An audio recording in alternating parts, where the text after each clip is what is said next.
If you're running into this, you're not alone. Sometimes it's really hard to hit your protein target, especially if you're not used to focusing on protein intake. So there's two strategies that I want you to use if you are having a hard time hitting your protein target. First, I want you to have protein with every single meal and snack. If you are a visual person, think of having a piece of protein that's about the size of a deck of cards.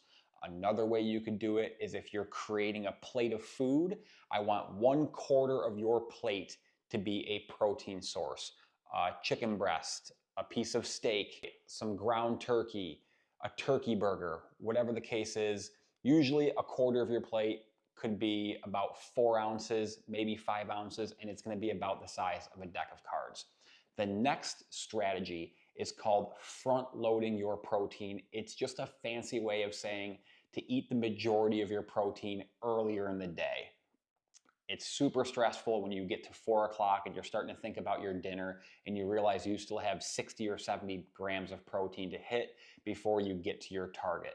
So if you eat the majority of your protein earlier in the day, it's a lot less stressful and a lot less difficult to hit that number for your dinner or with your dinner. So the way you do that is eating about 30 to 40 grams of protein before 11 a.m.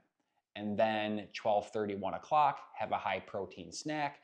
And then before 3 o'clock or so, or before 4 o'clock, you have another 20 to 30 grams. That way you're checking off a bigger percentage of your protein earlier in the day, and then you can finish strong at night.